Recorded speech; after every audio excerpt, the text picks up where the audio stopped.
कार्यालय थोड़ा बड़ा करना पड़ेगा, काफी बड़ा हो गया ना, ये करना है।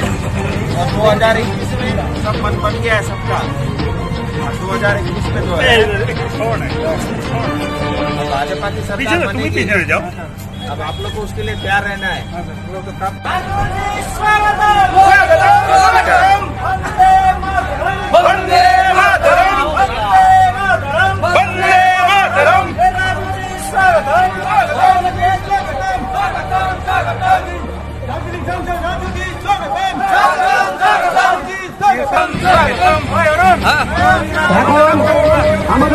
हमारी जनता को लूटने का काम मिला है, उन सबको सजा मिलेगा। और दूसरी सबसे बड़ी लुटेरी आज बंगाल में जो है हमारे पॉलिटिशियन है, उसके बाद जो है यहाँ की प्रशासन और यहाँ की पुलिस है।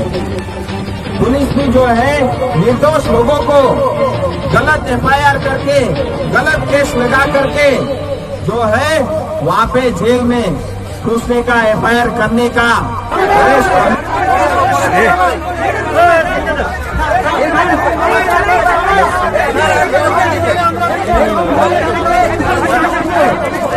अभी आराम से बाकी लोग भागते हैं।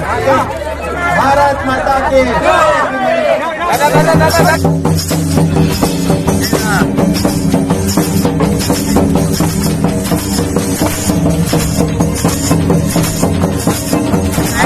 पहले बार आप विधाननगर में आए हैं, क्या बोलेंगे इस बारे में? देखिए, आज विधाननगर आकर के यहाँ की जनता से मिलकर के मुझे बहुत खुशी हुई। और हमारे भारतीय जनता पार्टी के हमारे कार्यकर्ता उन्होंने जो है आज एक कार्यक्रम यहाँ पे रखा था, जिसमें हमारे भारतीय जनता पार्टी के मंडल के अध्यक्ष और हमारे जनरल सेक्रेटरी गणेश दास सब लोग की उपस्थिति में, यहाँ तक कि सविता अग्रवाल जी हमारे जो वाइस प्रेसिडेंट थे सिलीगुड़ी जिला के, वो भी मौजूद थी, और अरुण मंडल जी, इन सब की मौजूदगी में एक बहुत बड़ा भव्य कार्यक्रम हुआ। और हमारे कार्यकर्ताओं के प्रयास से यहाँ की जो गरीब जनता है उनके लिए 1000 महिलाओं के लिए साड़ी वितरण देने का काम हुआ। और स्वाभाविक है, मैं सांसद होने के नाते इस कार्यक्रम में आया, मुझे देख करके बहुत अच्छा लगा। और मुझे इतना बड़ा और भव्य कार्यक्रम की जानकारी नहीं थी। इस कार्यक्रम को देख करके मैंने भी घोषणा की, जितने लोगों को आज साड़ी मिली है उन सबको एक एक दीवार की घड़ी देने का काम मैं करूंगा। अब जाकर के उसका जल्दी ऑर्डर दूंगा, बनेगा, और इन सबको एक एक घड़ी भी मिलेगी। विधाननगर हम सबके लिए बहुत महत्वपूर्ण क्षेत्र है, क्योंकि यहाँ पे चाय बागान भी है, यहाँ पे खेती भी है, यहाँ पे पाइनएप्पल और अनानास भी खूब होता है। और लेकिन इस क्षेत्र की जनता के लिए, किसान के लिए, श्रमिक के लिए, मजदूरों के लिए आज तक यहाँ की सरकार ने कुछ भी नहीं किया है। आज भी यहाँ की जनता साफ पीने की पानी के लिए तरस रही है। ड्रेनेज और जो है सीवरेज का बहुत बड़ी समस्या है। सड़कें अच्छे नहीं है। और जो है इसके साथ साथ यहाँ पे जो पाइनएप्पल सेंटर बनने के लिए 18 करोड़ रुपए पैसा आया था, वो भी भ्रष्टाचार का शिकार बन गया। इतना ही नहीं, अब यहाँ पे कोल्ड स्टोरेज बनने के लिए जो 4 करोड़ रुपए पैसा आया था, उसमें भी भ्रष्टाचार हुआ है। और यहाँ पे आज जनता को जो है राशन कार्ड के माध्यम से जो राशन मिलता है, बहुत सारे लोगों की शिकायत है, घटिया क्वालिटी का राशन दिया जाता है और बहुत सारे लोगों को सिर्फ आधा राशन दिया जाता है और बहुत सारे लोगों को मिलता भी नहीं। और ये सारा जो है सिर्फ और सिर्फ नेताओं के जेब में जा रहा है और बीच के जो बिचौलिए हैं, जो नेताओं के पार्टनर हैं, उनके जेब में जा रहा है। और जो है इतनी समृद्ध क्षेत्र होते हुए भी हमारी जनता गरीब है, हमारी जनता दुखी है। आज सबको मैंने बताया है, अभी हाल ही में जो सदन में, पार्लियामेंट में जो कानून पास हुआ, उससे चाय बागान के क्षेत्र में काम करने वाले श्रमिकों के लिए बहुत बड़ी उपलब्धि हुई है। अब चाय बागान में काम करने वाले श्रमिकों को जहां पहले 176 रुपए मिनिमम वेज मिलता था, अब आने वाले समय में इसमें 2-3 महीना और लगेंगे रूल्स बनने में।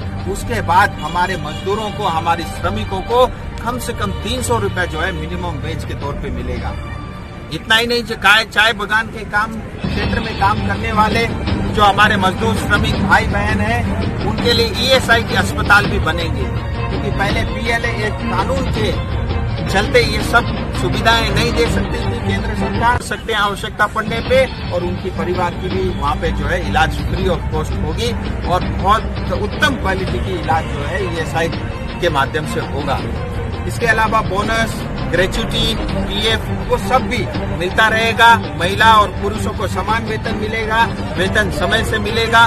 उसके अंदर में बहुत सारे प्रावधान ऐसे किए हैं। इसके साथ साथ अभी इस क्षेत्र में बहुत सारे कृषि और किसान हैं, उनके लिए भी जो बिल पास हुआ है, जो कृषि बिल अभी पास हुआ है, अभी एपीएमसी एक्ट के अंदर में बदलाव किया है।